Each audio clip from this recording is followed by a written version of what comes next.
Di tahun 2022, AMD Ryzen genap berusia 6 tahun dan di tahun ke-6 ini juga udah habis umur dari soket AM4 yang biasa digunakan AMD Ryzen dan sekarang berlanjut ke soket baru yaitu AM5. Di soket yang kali ini AMD membuat prosesor mereka udah tidak bertipe PGA lagi yang berarti sekarang sudah tipe LGA. Yes, LGA atau Land Grid Array adalah tipe surface mounting yang dimana prosesornya sudah lebih flat. Jadi pinnya bukan terdapat di prosesor melainkan di motherboard. Kali ini kita kedatangan dua prosesor yaitu Ryzen 7 7700X dan juga ada Ryzen 9 7900X yang di belakang situ. Nah, coba kita lihat apakah kedua prosesor ini lebih baik daripada generasi sebelumnya dan seberapa besar lebih baiknya.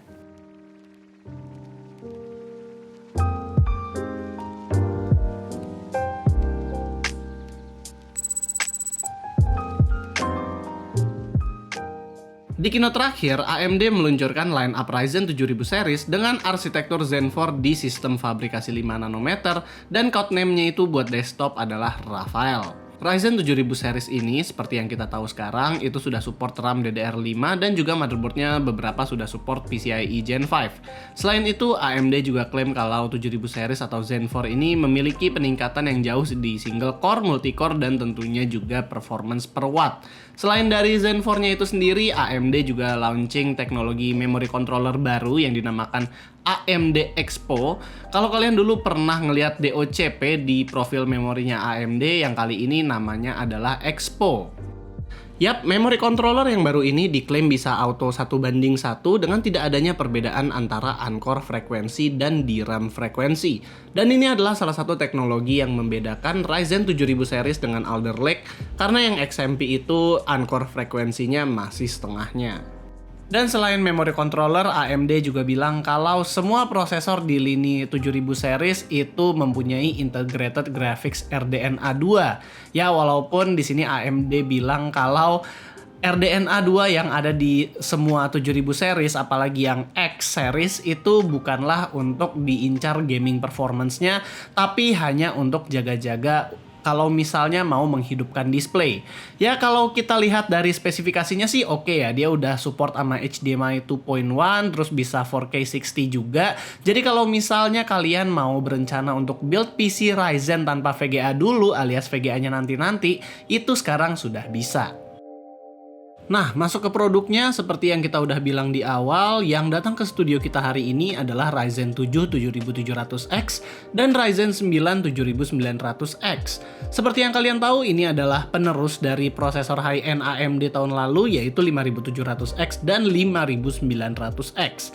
Namun di line up AMD kali ini kita nggak menemukan Ryzen 7 7800X atau penerus dari 5800X. Jadi kita asumsikan kayaknya sih 7700X ini yang ngegantiin 5700X dan 5800X. Untuk desain boxnya jujur gue suka banget dengan yang 7000 series ini karena boxnya itu udah di redesign dengan lebih bagus dan juga masih mempertahankan elegansi dan simplicity-nya. Yang di sini ada logo AMD-nya yang terselubung tapi masih tetap mempertahankan warna dark gray dan orange khas Ryzen. Jadi kita nggak bosen-bosen banget gitu dengan box Ryzen yang dari kemarin ya gitu-gitu doang. Saat kita unboxing, di box yang ada di review unit kita, AMD sama sekali nggak memberikan stok HSF di Ryzen 9 ataupun Ryzen 7-nya.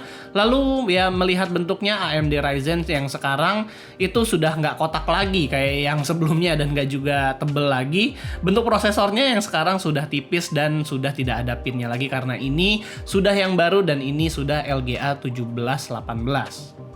Nah, kalau kita lihat dari spec sheet-nya si 7700X, jumlah core dan thread-nya ini masih sama dengan yang sebelumnya, yaitu 8 core dan 16 thread. L3 cache yang ada di 7700X ini sama dengan Ryzen 7 sebelumnya, yaitu 32 MB.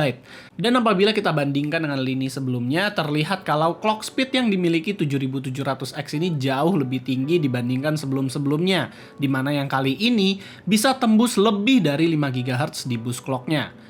Seperti yang kita udah bilang tadi, lini Ryzen kali ini mempunyai integrated graphics RDNA 2 juga, walaupun di sini hanya 2 compute units. Tapi ya kalau dipikir-pikir ya lumayan lah. Setidaknya kalau ada trouble di GPU, kita masih punya cadangan 1 GPU integrated lagi yang bisa bikin nyala display.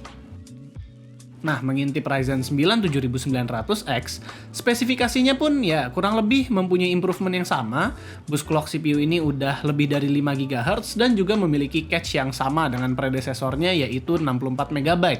Jumlah core ataupun thread juga masih sama, yaitu 12 core 24 thread. Jadi di seri kali ini, AMD nggak memisahkan core-nya ke performance core dan efficiency core, dan juga AMD tidak membuat 3D stacking cache yang seperti ada di 5800X 3D.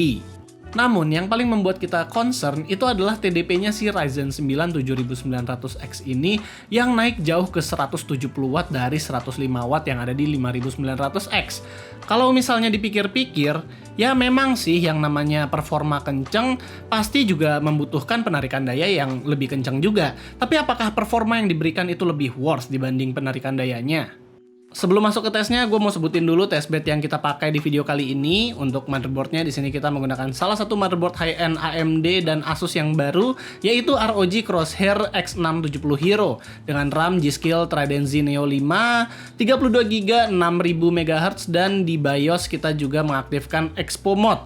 Seperti yang kita udah jelaskan tadi, kalau Expo Mode ini adalah mode DOCP yang baru dari AMD, dan sama seperti XMP ataupun DOCP pada dasarnya, tinggal satu kali klik aja dan mode Expo-nya ini udah menyala. Coolingnya kita menggunakan Corsair H100i Platinum 240 mm, alias ini adalah cooler dengan dua fan 120 mm, dan untuk GPU-nya di sini kita menggunakan MSI RX 6600 XT. Oke, sekarang kita tes dulu Ryzen 7 7700X ini. Di Cinebench R15, skor dari 7700X bisa dilihat mengalahkan predesesornya dengan gap yang cukup signifikan. Namun sayangnya nggak sampai mengalahkan Core i7 12700K ataupun Ryzen 9 5900X. Di Cinebench R23 pun juga sama, performa Cinebench dari Ryzen 7 yang kali ini juga nggak terlalu menonjol banget.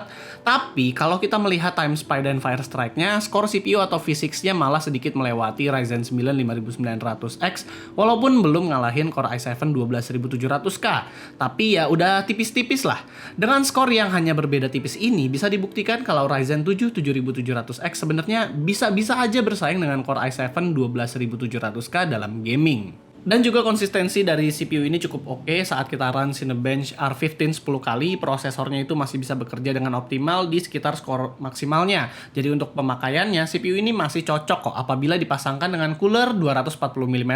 Suhunya saat main game juga nggak terlalu sadis, hanya sekitar 60-67 derajat Celcius, walaupun terkadang bisa spike ke 70 derajat. Yang lumayan tinggi adalah saat Cinebench R23, di mana suhunya stabil di 95 derajat Celcius. Nah, tadi kita udah ngomongin soal synthetic benchmark gimana dengan performa gamingnya. Di game-game macam Dota 2, Valorant, prosesor ini udah bisa mainin game tersebut di atas 200 FPS di resolusi 2K sekalipun. Dan untuk game AAA, Ryzen 7 ini bisa ngangkat game tersebut di resolusi 2K di frame rate yang cukup tinggi. Ya memang sih, seharusnya kalau dibikin build PC, prosesor ini cocoknya dipasangkan dengan RX 6800 XT ataupun RTX 3080 sekalian. Di bagian produktivitas, Ryzen 7 7700X ini bisa ngerender video 4K 5 menitan hanya dalam 1 menit 36 detik aja, dan ini pun udah hampir selevel sama Ryzen 9 5900X. Dan untuk Blender BMW 27 di sini bisa selesai dalam 2 menitan hanya menggunakan CPU. Apabila menggunakan GPU-nya juga ya harusnya bisa lebih singkat. Secara clock speed, Ryzen 7 7700X ini sebenarnya bisa jalan di 5,1 GHz all-core saat Cinebench R23 dijalankan, dan clock ini masih stabil setelah dijalankan selama beberapa lama.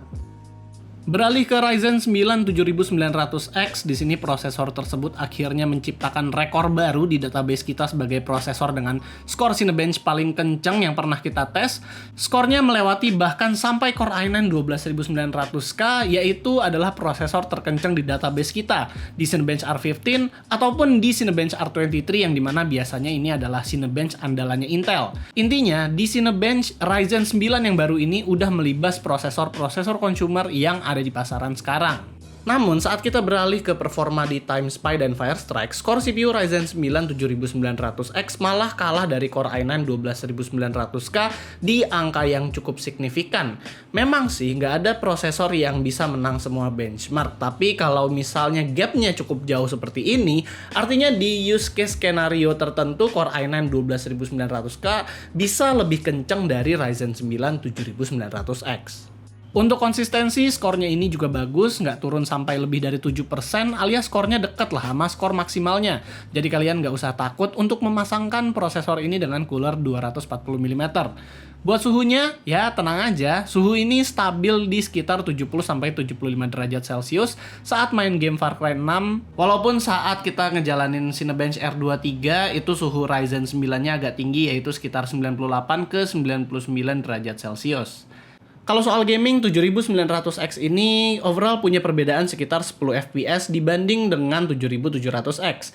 Game-game macam Valorant, Dota 2 tentu punya framerate yang tinggi banget, dan secara framerate ini kita bisa tahu lah ya kalau Ryzen 9 7900X ini seharusnya dipasangkan dengan RTX 3080 atau 3090 sekalian. Nah, di bagian produktivitasnya, kita melihat adanya peningkatan performa dari Ryzen 7 7700X di Blender dengan gap yang cukup signifikan saat rendering image BMW 27. Namun di Premiere kita nggak melihat peningkatan yang terlalu signifikan. Mungkin kalau videonya lebih lama dan lebih banyak efek-efeknya, maka gap perbedaan performa akan lebih terlihat. Lalu dari kedua prosesor ini gimana dengan penarikan dayanya? Apakah sahabat PLN? Jawabannya tentu sesuai dengan TDP yang diberikan saat jalanin Cinebench R23, CPU package power yang dimiliki kedua prosesor ini nggak jauh beda dengan rating TDP yang diberikan. Walaupun kalau melihat Ryzen Master, Ryzen 9 7900X yang punya TDP 170 Watt ini bisa narik daya sampai 230 Watt. Buat karakteristik clock speed, Ryzen 9 7900X ini bisa jalan di 5 GHz all-core dan 5,4 GHz untuk single core-nya. All-core-nya di sini memang mempunyai clock speed lebih kecil dibanding Ryzen 7-nya, itu kemungkinan karena core Ryzen 9 ini lebih banyak. Di dalam motherboard Asus ROG ini, itu juga ada yang namanya AI overclocking, yang dimana untuk ngaktifinnya kita itu hanya tinggal sekali pencet aja di BIOS.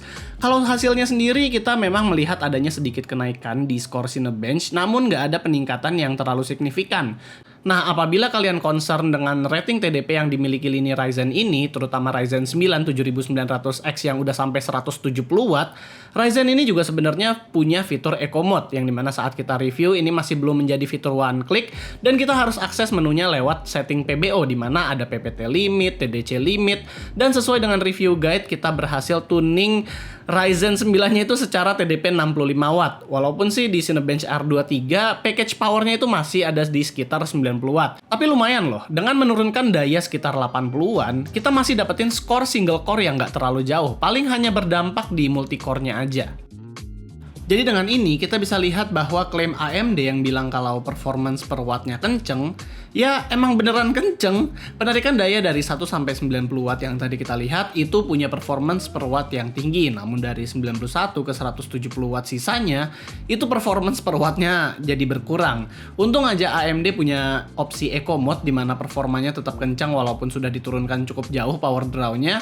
Semoga kedepannya ada fitur one click di BIOS yang bisa memudahkan kita untuk mendapatkan performa yang kurang lebih masih oke lah.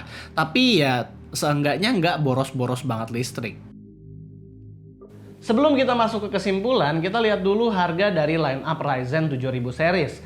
Secara harga kita lihat di sini dengan performa yang tadi kita dapat, kita bisa simpulkan kalau Ryzen 7 dan Ryzen 9-nya ya udah pantas lah di harga segitu. Karena ya kalau kita lihat aja Core i7 Alder Lake itu punya harga di 7,2 jutaan, dan di sini Ryzen 7-nya itu bisa keep up di 6,9 juta. Dan yang paling worth it menurut gue itu adalah Ryzen 9 7900X-nya yang mempunyai harga 9,5 juta, dimana Core i9 itu masih punya harga sekitar 10,3 juta dan masih kalah di Cinebench yang kita tes tadi. Ini harga-harganya itu masih worth it loh kalau misalnya mengingat 5000 series kemarin AMD jualnya kayaknya ketinggian.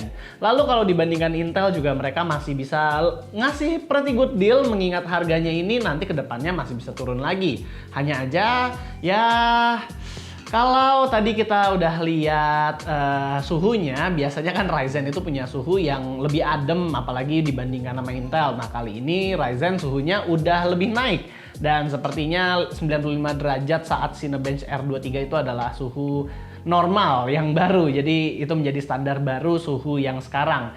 Nah, yang jadi pertanyaannya untuk saat ini itu adalah sebenarnya harga motherboardnya itu standarnya ada di berapa sih? Apalagi yang X670 nih, apakah bakal mahal-mahal atau murah? Karena itu juga akan mendeterminasikan ini prosesor worth it atau enggak. Dan itu aja paling pendapat dari kita. Kalau kalian suka dengan videonya, jangan lupa untuk kasih kita like, share, dan subscribe. Dan di sini gua Rizky, always stay safe and stay healthy.